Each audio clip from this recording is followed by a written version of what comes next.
बिस्मिल्लाहिर्रहमानिर्रहीम। आज का लेक्चर भी हमारा पिछले लेक्चर से कहा जा सकता है कि उसी की कंटिन्यूटी में, यानी एक आदमी गिरफ्तार हुआ, उसके बाद उसको मैजिस्ट्रेट के पास पेश करना। तो जो सेक्शंस हैं 60, 61, 62, 167, 344 CRPC read with article 9 and 10 of the constitution, इसका जो कुमुलेटिव इफेक्ट बनता है, इन सब को मिला के पढ़ें तो क्या इसका एक रेशो आप इंफर करते हैं, अखज करते हैं। तो CrPC basically is a scheme for dispensation of justice, providing a coherent scheme और बेसिक ऑब्जेक्ट के fundamental rights of the citizens to be protected by use of CrPC. तो जब एक आदमी को गिरफ्तार किया तो ऑब्जेक्टिव लॉ इज कि 24 घंटे अगर गुजर गए तो 24 घंटे के अंदर अंदर पेश करना है। तो पहला ऑब्जेक्ट ये है सेक्शन 61 सीआरपीसी के तहत कि कानून की मंशा की 24 घंटे के अंदर तफ्तीश को मुकम्मल करें। अगर मुकम्मल नहीं हुई तो मैजिस्ट्रेट साहब के सामने पेश करें और उनसे फर्दर ऑर्डर लें।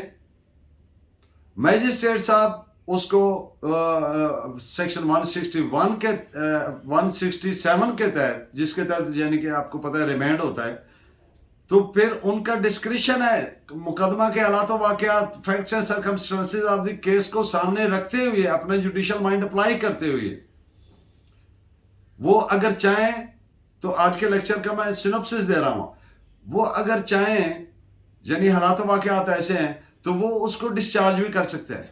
अगर वो समझते हैं कि वाकई बड़ी सीरियस नौइयत की क्राइम है और इससे फर्दर कोई चीज़ एलिसिट करवानी ज़रूरी है तो मज़ीद रिमांड, उसको रिमांड देंगे। जब उसको रिमांड दे देंगे तो इसको कहते हैं कि रिमांड इन पुलिस कस्टडी भी कहते हैं, रिमांड इन फिजिकल रिमांड भी बोलते हैं।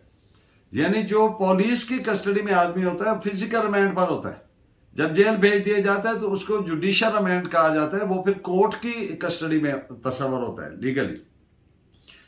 तो जो आर्टिकल 9 and 10 है, यानी no person shall be deprived from life except in accordance with law, this is the guarantee of the constitution as to be as a fundamental right of each citizen of state. तो इसीलिए लाजिम है कि 24 घंटे में तफ्तीश मुकम्मल करे, अगर नहीं तो मैजिस्ट्रेट साहब के सामने पेश करे। और मैजिस्ट्रेट साहब के सामने जब पेश करेगा पुलिस ऑफिसर, तफ्तीशी ऑफिसर, तो वो अलॉन्ग विद रिपोर्ट्स पेश करेगा, all the steps taken by him, जो भी स्टेप लेगा उसको अपनी डायरी में यानी जिमनी में लिखेगा, जिमनिया सप्लीमेंट्री रिपोर्ट्स, जो हर स्टेप जो लेगा उधर रिकॉर्ड करने का पाबंद है। तो वो सारा रिकॉर्ड मैजिस्ट्रेट साहब पेरूस फरमाएंगे, उसका मुलाजा करेंगे, चेक करेंगे। तो इस तरह से ताकि उसका जो फंडामेंटल राइट है वो डिस्टर्ब ना हो, क्या वो proper in accordance with law उसको डील किया जा रहा है, जैसा कि आर्टिकल 4 का जो कॉन्स्टिट्यूशनल गारंटी है। तो इस पे आप केस नोट फरमाएं। ये जो मैंने बातें की जजमेंट में रिपोर्ट है, PLD 1996 लाहौर, पेज 1020। किसी आदमी को गिरफ्तार करने के लिए, गिरफ्तार शुदा समझने के लिए, ये जरूरी नहीं है कि उसको थाने में बंद किया जाए तो वो गिरफ्तार है। जब पुलिस ऑफिसर ने किसी आदमी को अपने कंट्रोल में ले लिया, उसको सिंबॉलिकली या फिजिकली या टेंजेबली प्लाजेबली टच करके या अदरवाइज कहा कि यहां से आप नहीं जा सकते, तो wherever he is he shall be deemed to be arrested. ये नहीं कि जी वो तो हमने बंद तो नहीं किया, तो जब उसको कर्टेल हो गई मूवमेंट तो that very moment he is deemed to be under arrest. इस पे आप और फिर जब उसको कंट्रोल में लिया उसके बाद 24 घंटे, उसी वक्त टाइम स्टार्ट रनिंग, वक्त शुरू हो गया। उस कंट्रोल में लेने के बाद विद इन 24 आवर इन्वेस्टिगेशन मुकम्मल करे, अगर नहीं की तो उधर पेश करे। इस पे आप केस लॉ नोट फरमाइए 1996 Pakistan criminal law journal page 546, double bench का ये फैसला है। अब मैंने कल भी अर्ज किया था कि ये जितने भी पोलिसिंग है, एजेंसीज हैं, they are all instruments in the hands of the court, और कोर्ट ने ये इंस्ट्रूमेंट्स यूज करने हैं for sole object, for achievement of the sole object. सिर्फ एक ही मकसद है, डिस्पेंसेशन ऑफ जस्टिस। कोर्ट को इनके हाथ में टूल नहीं बनना चाहिए कि ये कोर्ट को एज ए टूल जी उसका रिमांड ले लें, ऐसे कर लें, ऐसे। No no no no no, ये तो it is provided to be a check on the system, on the executive authority। तो ये चंद अल्फाज मैं आपके सामने पढ़ देता हूं जो कि इस पे लाहौर हाई कोर्ट के रूल्स भी हैं। Lahore high court volume 3 part B rule 7 which read as accused must be produced before the magistrate। वही बात जो मैंने अभी आपसे की, वो सारी लाहौर हाई कोर्ट के रूल्स में भी मिनिमम इसी तरह से प्रोवाइडेड है। अरेस्ट किया तो 24 घंटे के अंदर अंदर इन्वेस्टिगेशन मुकम्मल करें, अगर नहीं हुई तो उधर पेश करें, फिर 167 के तहत रिमांड करें। वो सारी बात इसी तौर से मिनिमम इसमें प्रोवाइडेड है। एक पॉइंट इस पे और आपके जहन में होना चाहिए कि जब भी रिमांड के लिए पुलिस ऑफिसर जाएगा अलॉन्ग विद रिकॉर्ड, तो मुलजिम का पेश किया जाना जरूरी है। अगर मुलजिम उस वक्त पेश नहीं किया गया मैजिस्ट्रेट के सामने, तो it shall be deemed illegal. Word shall is used over there. और यहां पे मैजिस्ट्रेट साहब ने सिर्फ रिकॉर्ड पेरूज नहीं करना,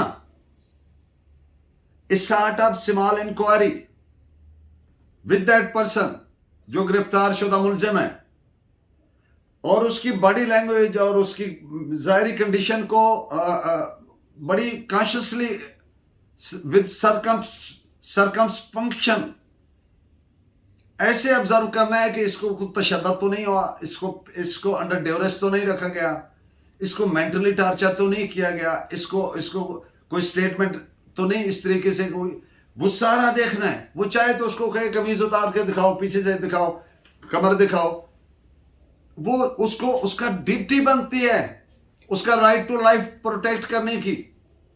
Nobody can be treated except in accordance with law।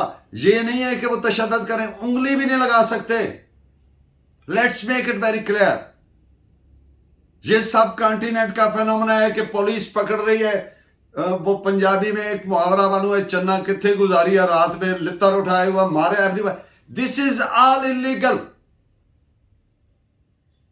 ये जुर्म है। ये जो कर रहा है वो जुर्म कर रहा है। He is outlaw. He must be controlled. Magistrate is the person who is provided with the tool to keep check and balance upon it. He is the person responsible to save the life of the people from such type of illegal acts. तो ये इस पे आप note फरमाइए। इसमें एक और भी एक जजमेंट में ऑनरेबल सुप्रीम कोर्ट और दूसरे भी फैसले कि मैजिस्ट्रेट साहब अपना जुडिशियल माइंड अप्लाई करें, should not proceed mechanically as a routine कि हाँ जी ले आए जी, कितना रिमांड साइन किया, चले। No, this is something mechanical. हर केस के you can not find a single crime replica of the other crime. बिल्कुल एक जैसे कभी भी कुछ दो जुर्म नहीं हो सकते। हर क्रिमिनल एक्ट, हर क्रिमिनल केस के अलग अलग तो वाकयात होते हैं। हर एक के लिए अलग माइंड अप्लाई करना है, और माइंड अप्लाई करना है स्टीरियोटाइप नहीं, मैकेनिकली नहीं। जज बनाया, मुझसे बैठे आप, तो इस तरह से मैकेनिकली या मशीन की तरह नहीं करना।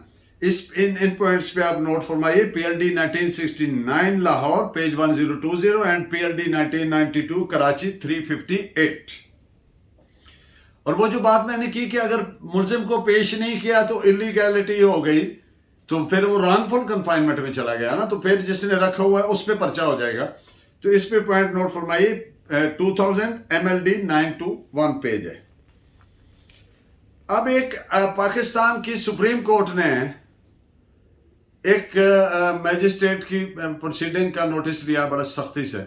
मामला क्या था, एक जीपीए था, जनरल पावर ऑफ अटॉर्नी, उसकी प्रोसीडिंग में मैजिस्ट्रेट साहब रिमांड देते रहे like it machine without applying his mind mechanically. तो मामला रिपोर्ट हुआ, टेकअप हुआ सुप्रीम कोर्ट के पास। तो सुप्रीम कोर्ट ने हाई कोर्ट को लिखा कि इसके खिलाफ कार्रवाई करो, मैजिस्ट्रेट के खिलाफ, क्योंकि इसने अपना माइंड अप्लाई नहीं किया। Purely it was a matter of something type like a sort of a civil nature. एक घर का इशू है और उस पे जीपीए बना है और वो डॉक्यूमेंट ऐसे है और ये रूटीन पे उसको दिए जा रहा है, रिमांड दिए जा रहा है। बट दी मतलब ये क्या बात हुई? तो सुप्रीम कोर्ट ने उस पर बहुत नाराजगी का इज़हार फरमाया and it is reported in PLD 2005 supreme court page 86। Remand 2-3 सूरतों में किसी सूरत नहीं दे सकता।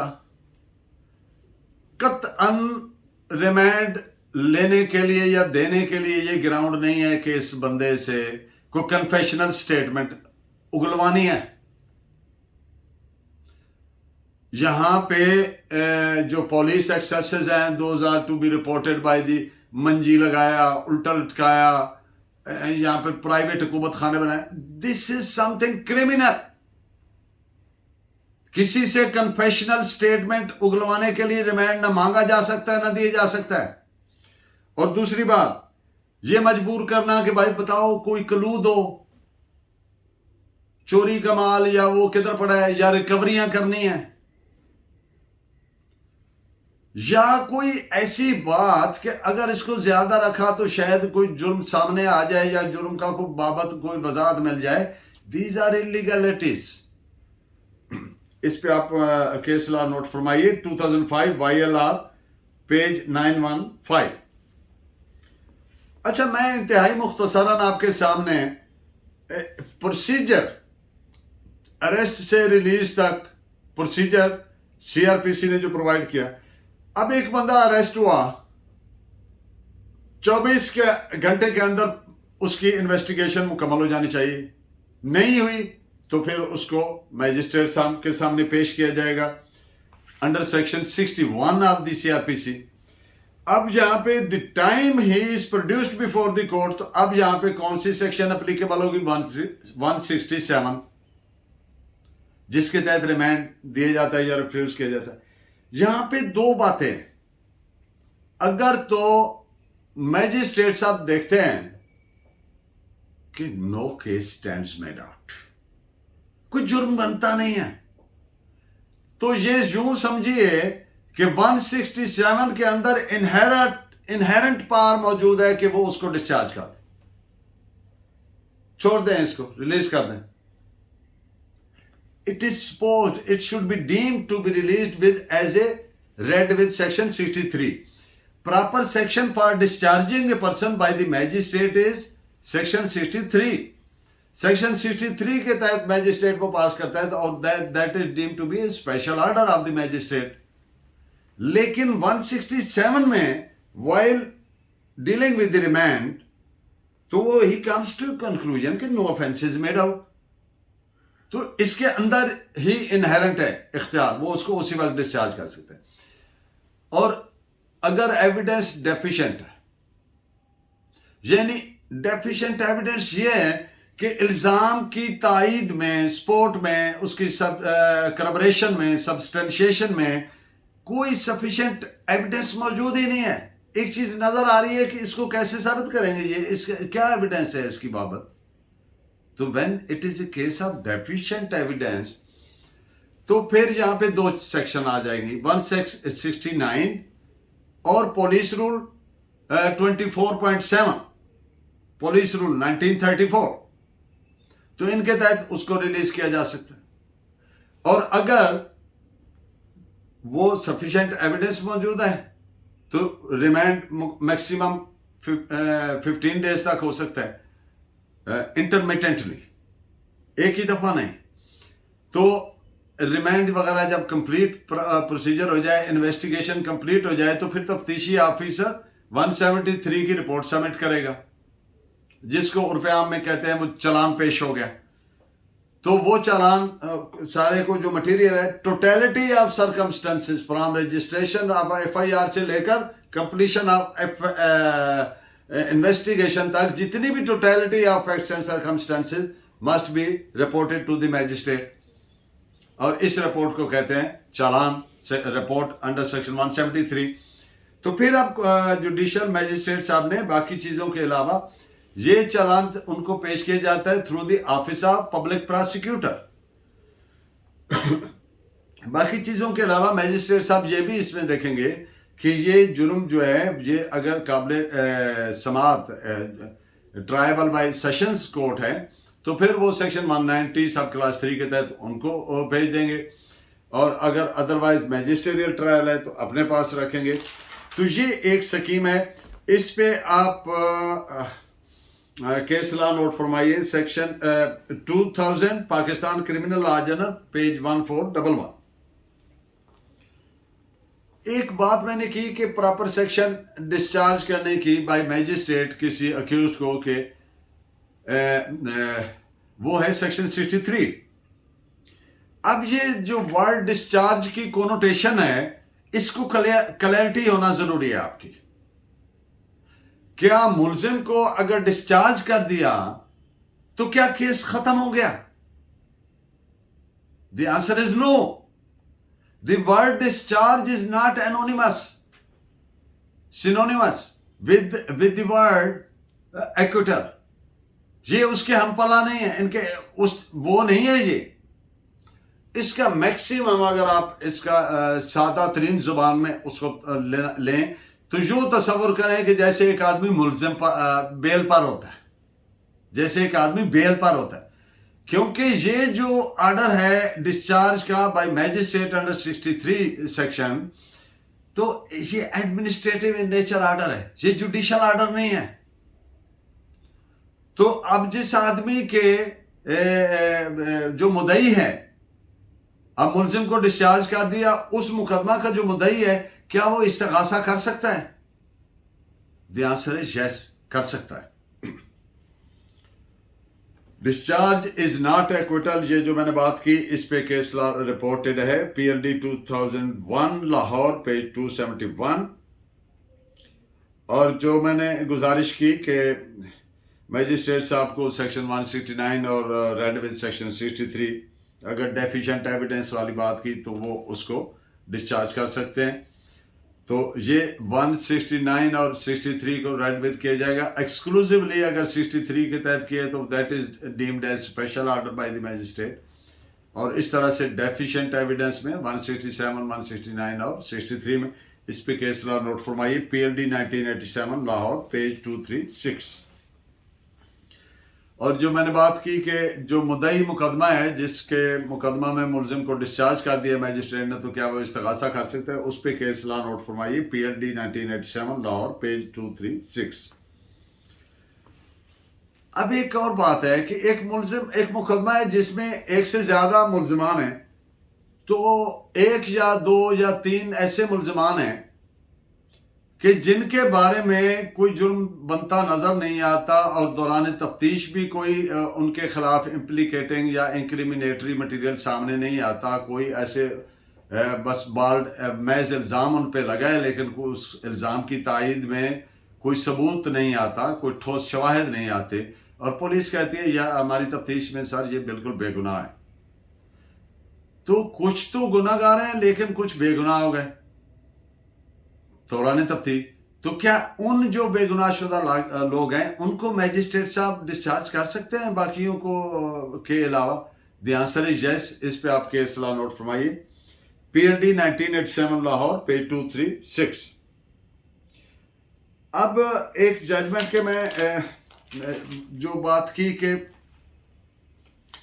जो ये टूल्स वाली मैंने बात की कि कोर्ट के पास ये टूल है, इंस्ट्रूमेंट है इंसाफ देने के लिए, डिस्पेंसेशन ऑफ क्रिमिनल जस्टिस के लिए।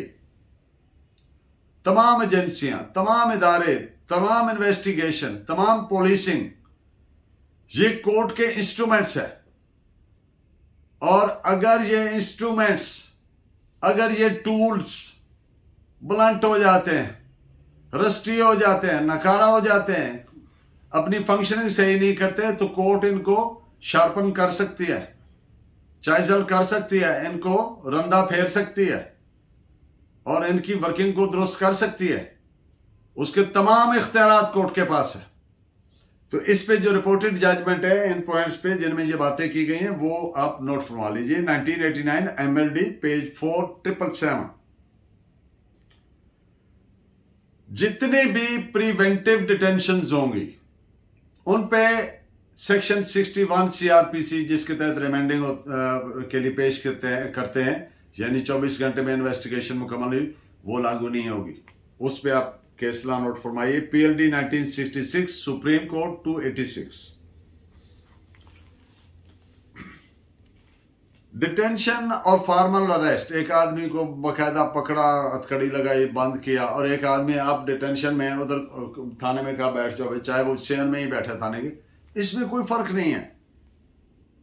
इस पे आप केस लॉ नोट फरमाएं। PLD 1960, Peshawar page 74। एक बात रिपीटेडली पीछे आज के और पिछले लेक्चर में आई है कि 24 घंटे के अंदर अंदर पेश करना है। और अगर उसमें वो मेजर वाली मैंने बात की कि अगर कोई एक्ट ऑफ गार्ड की वजह से कोई फ्लड आ गया, जलजला आ गया, आंधी आ गई, या कोई जंगल का रास्ता नहीं था, तो वो टाइम निकाल दिया जाएगा उस टाइम में से। अगर 24 के बजाय 48 घंटे पहुंचा और पता चला जी ये ब्रिज टूट गया था, तो उस वजह से वो गुजर नहीं सके, तो वहां पे 4 घंटे लगे, वो टाइम। इस पे आप केस लॉ नोट फरमाइए। AIR 1954, HYD हैदराबाद यानी कि 89। Thank you very much. Please keep watching and guiding. Allah Negeba.